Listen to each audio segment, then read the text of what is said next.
Hello and welcome to another episode of the Bright Setting Podcast. I'm your host, Erica Bogdan, and today I'm talking about something that is very near and dear to my heart, which is starting over. And more specifically, I want to talk about what no one tells you about starting over in your 30s. I feel like at this point I have a PhD in turning my life upside down and starting over, and I'm really unafraid of new beginnings, and I'm very unafraid of leaving things, relationships, jobs, situations that no longer serve me, because I truly believe that if you are in a situation that is not aligned to your values or is making you feel dysregulated in your nervous system or is taking you down a path that you don't want to be walking on, that you have full autonomy and power to leave the situation that's not right for you. I will say sometimes there are reasons to stick it out. Sometimes you can't just force quit, and you shouldn't just force quit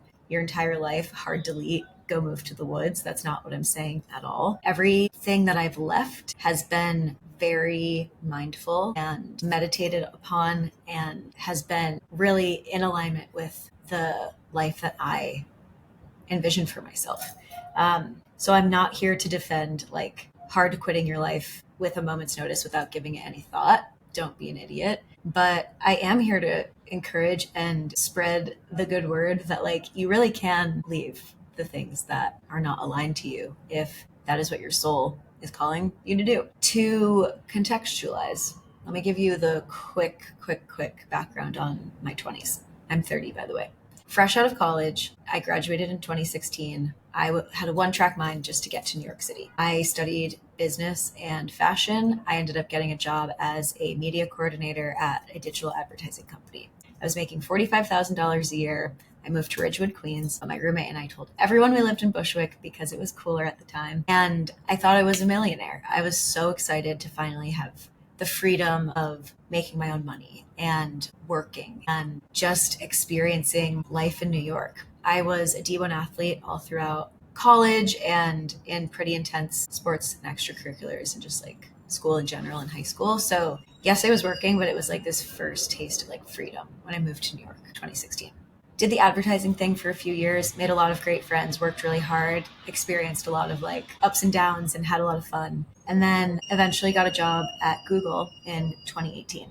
At the time that I got the job, I was actively looking for new roles, but Google was not on my radar in any way. I honestly didn't think I was smart enough to work there and didn't even cross my mind that was possible for me. But a recruiter reached out. I happened to be in like prime interview prep mode because I was so deep in applying for other roles that I ended up hitting it off with the hiring team, with the hiring manager, and I got the job. That was really, really exciting and completely changed the way I saw myself. And I was still working in the ad tech space, which again, I had kind of stumbled into after graduating from college. And getting to Google was major for me because it smoothed over this like chip on my shoulder that I had about not going to an Ivy League college and felt like I had some street cred. And I was like, yeah, I work at Google. Hell yeah, this is like amazing. But what I had to learn the hard way was that working at Google does not a personality make. And I was so excited to land there, but had a lot of growing up to do and a lot of learning to do. This was 2018. I was about 24 and I was so thrilled to have landed there, but I really struggled in my role for the first like year or two. I struggled to ask for help. I struggled to calibrate to the scale of that organization. And it felt very hard for me to like find my place and for things to click there. But it was Google. And it was, who cares if I was crying myself to sleep every night? I was at Google. I was making good money. I had that street cred. My parents were excited for me. And it didn't seem like I had any room to like fight these feelings of like something being off, even though for me internally, something just felt off, I think from pretty early on in that experience, which also is very confusing to me because how am I feeling so sad all the time and so off when I'm like at a place like this? And like, shouldn't the like Google of it all be enough? And also around that time, like right after I started working at Google, I started doing therapy, and I went into therapy thinking that I was going to be addressing why I was feeling so disconnected at work. But of course, anyone who's ever been to therapy knows that the thing you go in for is rarely the thing that you actually have to address. And this was around the time that I started to really unpack some heavy experiences from my late adolescence. And it was just intense. It was just an intense time, all that to say. But about a year-ish after starting at Google, I started writing a newsletter called Brightsiding, which is now this whole big platform that I have today, which is really exciting. And I started it as a creative outlet to bring me back to myself and just to take a break from what I was thinking about in therapy and take a break from my clients and, just have a fun outlet. I sent the first email out to 12 of my friends from a raw Gmail account and had no idea when I started it that it would turn into such an important project in my life. But I started it in December of 2019, right before the pandemic started. And once we were knee deep in the pandemic, I was still working at Google, but obviously everyone was remote. And I really was forced to ask myself, what does it mean to be putting out content that's called The Bright Side? Because that was the original name, in a moment that is so globally and universally challenging, disproportionately challenging for people of different backgrounds. And all things considered, I had a pretty easy experience. My needs were met, I was safe, and that was a blessing. But it was such an intense moment in time to be experiencing and digesting that it was really important to me that I wasn't just shouting into the void platitudes, just everything has a silver lining or everything happens for a reason. And to be honest, that was very much kind of the mentality I said I had subscribed to until that point. There was a lot of spiritual bypassing happening within myself, and just a lot of pushing the hard things under the rug that I didn't want to deal with. But as I sat down with myself and really reflected on what it meant to be writing in that moment, it meant making space for the hard stuff and being brave enough to look at it. And I really don't know if I didn't have this project that I would have so intentionally defined my values around that age. I was 25. And I do believe that that sort of reflection and work really set me up for all of the mountains I had to climb in the next 5 years. So I'm writing my newsletter. It goes from the bright side to Brightsiding because I was it's a practice. It's not a destination. I still stand by that. And I'm still working at my job at Google. The pandemic eases up. I was in a pretty serious relationship during the pandemic. And in June 2021, I left that relationship. I realized it was not heading in a direction that felt aligned or good to me. And I didn't see myself getting what I really needed out of that situation. Also, the pandemic had kind of fast tracked our relationship, I think. And so that was my first experience in 2021, stepping away from something that was honestly probably very close to an engagement. And we lived together. We had the dream apartment. It was on paper a very beautiful thing. And there are parts of that relationship that were really beautiful and that I will always value. But I knew long term it wasn't going to be for me. And when you're living with someone, it is so hard to break up. And it's so hard to be the one to break up when no one has really done anything wrong. There was no cheating. There was no clean break, I guess. It was just something in my soul telling me that this wasn't going to be fulfilling to me long term. But I made the decision to leave. I moved back to my mom's house in Connecticut with no plan. I had no idea if I was going to move back to New York or what I was going to do. Part of me thought I was going to move to Austin. That didn't happen, or maybe LA. But it was the first real act of faith that I took in doing something for myself and listening to what my soul was telling me. And it was scary and it was heartbreaking. I feel like I broke my own heart in doing that. And there were so many moments after the breakup where I just was questioning why I was making things so hard for myself, or was I crazy, or was I insane? But that moment really, really taught me, the importance of faith and self-trust and like trusting your instincts. And it was a very painful time, as all breakups are, but the universe also expanded in some like pretty crazy ways after that felt very affirming, that I had like done the right thing, was on the right path, and was heading in the right direction. Specifically, I learned maybe about like 3 months after moving back to my mom's house that I was going to have to be back in New York for my job that following January. And I had no idea what that was going to look like for me. I had no apartment lined up. I was really intimidated by the thought of moving back to New York, because I didn't want to have roommates again. Couldn't really like imagine living the lifestyle I wanted, like in a neighborhood that I wanted, and like being able to afford that. And lo and behold, like the apartment that I now live in truly dropped into my lap like a gift from the universe. And I felt like that was such an affirming experience, because it truly felt like a nod from the universe, or a wink that I had like done the right thing and was like on the right track. And I've been here since 2021. I am in love with my home. I wrote a whole newsletter about it a few years ago, how I think it's the love of my life. And I could speak forever and ever and ever about that. You know, the next few years go by, and, you know, the pandemic like eases up, like we've said.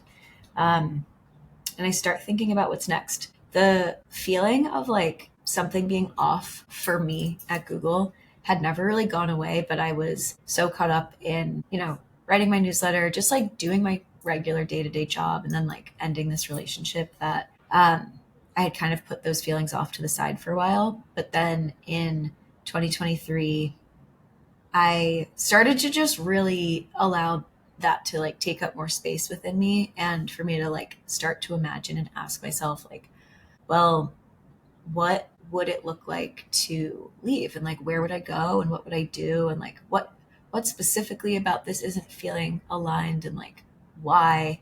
And mind you, I'd been in therapy since 2018, so I was exploring a lot of this like with the help of my therapist, who was an angel and really saw me through a lot of big growth and transition. And ultimately, I got to the point where I decided that I wanted to leave, and I wanted to see what it would look like to leave and pursue Brightsiding full time. And that was a big gamble, because Brightsiding is a creative project. I created a business plan before I left. I spent like the better part of a year working on a business plan, but it wasn't monetized at the time. And I was just really like, I was putting a lot of thought behind it, but there were no guarantees that this was like going to work out. And in fact, there are still no guarantees that this is going to work out.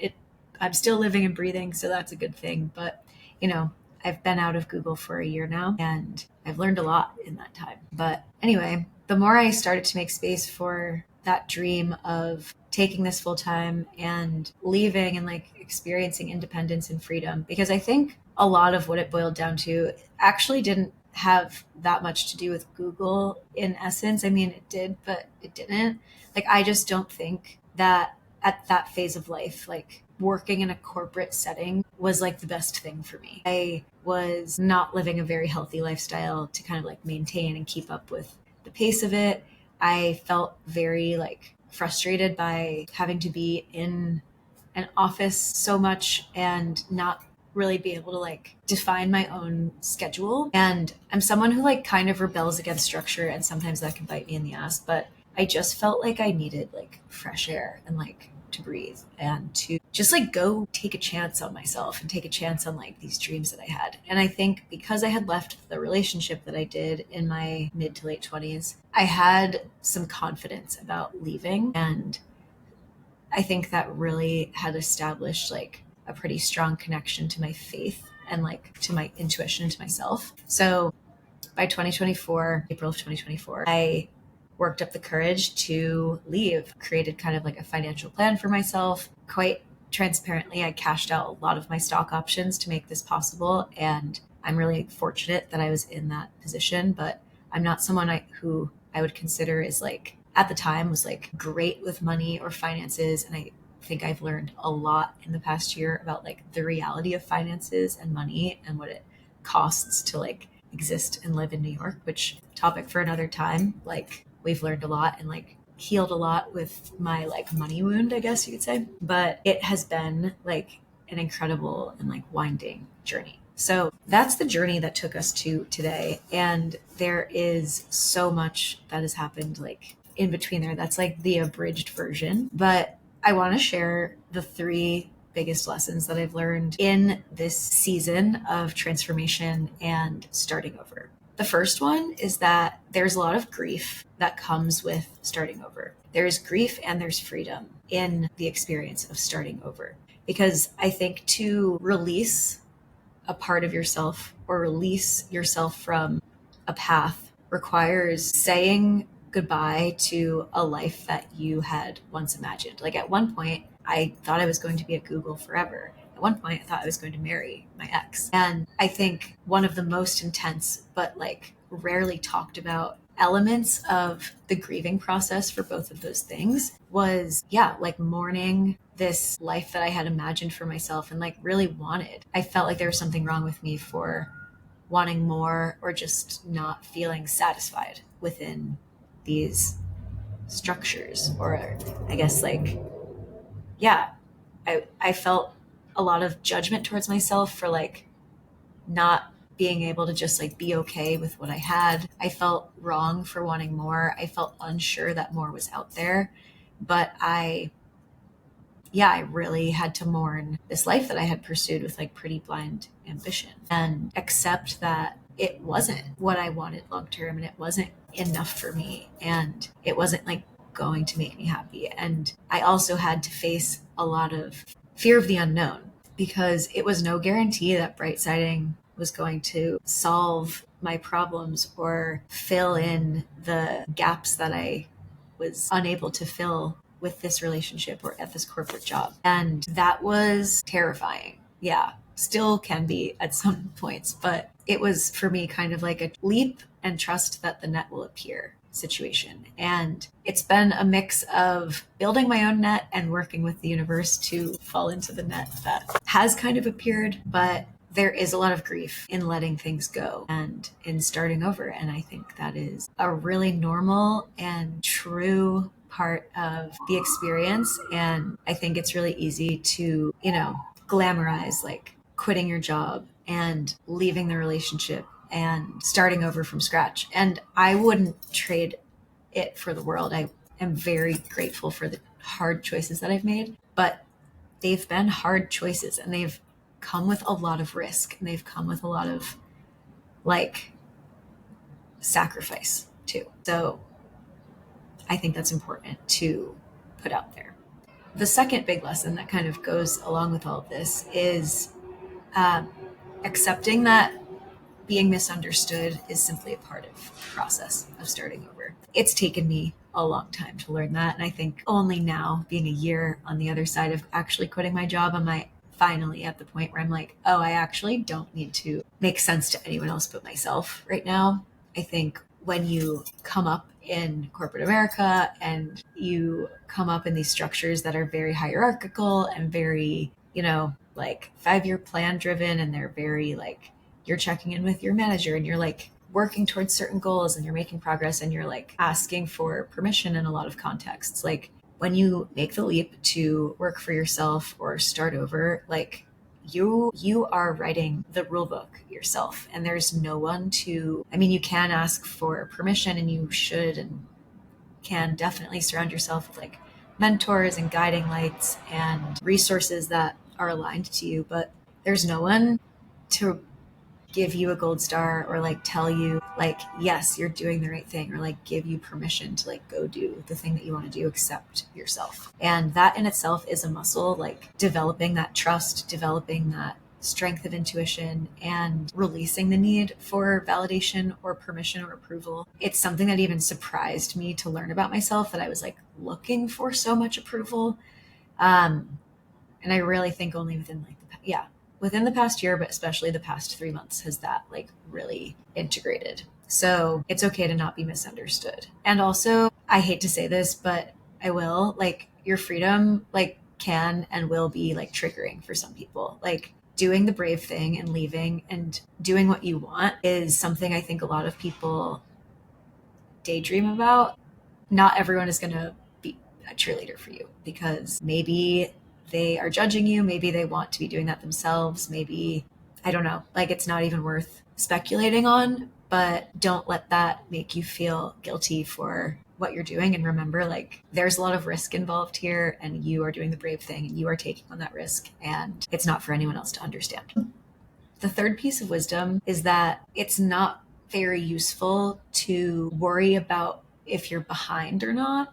Because again, when you're starting over, you are automatically opting into a new timeline that you are inventing and creating and like writing the rules to as you go. And there's really no linear path or like measuring stick in general, I think. But, for people who have grown up for the most part on the internet, with Instagram and TikTok and all the things, it's really easy to like look at what everyone else is doing and question like where you fall in the lineup of milestones. But it's not useful to do that unless you're reflecting on like, I really want to achieve XYZ milestone. Like, I really want to get married, and the life that I'm setting up for myself is like, that's going to look different for me now. And like, I think it's healthy to reflect on what you want, and it's not about denying yourself your truth of like these milestones that you genuinely like want to work towards. But I think it's worth remembering that everyone is on their own timeline, and you making the brave choices and doing the things that are more aligned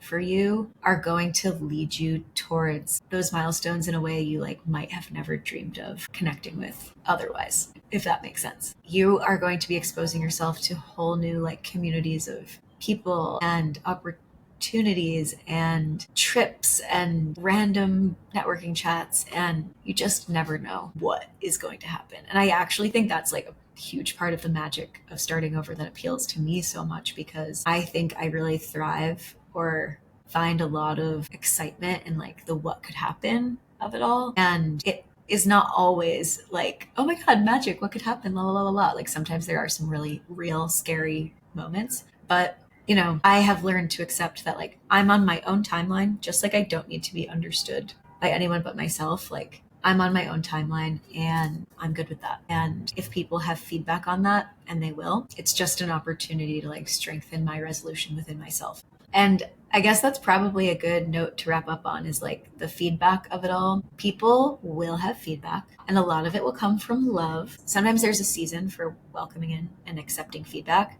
and sometimes there's not. I'm in a moment of not really accepting much feedback right now, because to me, it clouds my head and my judgment, and I am pretty resolute right now in what I'm working towards and why, and like what the goals are and what the purpose and intention is behind that. But it does, like I said, it doesn't make sense to a lot of people, and that's just something I've had to get comfortable with. And so much advice and feedback is unsolicited, and you can kind of do two things. You can explicitly say like, this is what I'm doing, I'm not open to feedback, or you can listen and just like kind of let it pass you by. Or wildcard third option, you can keep the things that you're working on or the decisions that you're making private. That's something I'm trying on right now, which is a little hard for me because I love to share and I love to overshare. But yeah, it's been a wild year. But if you're thinking about making a leap or leaving something behind or starting over, I think that's a really exciting place to be. And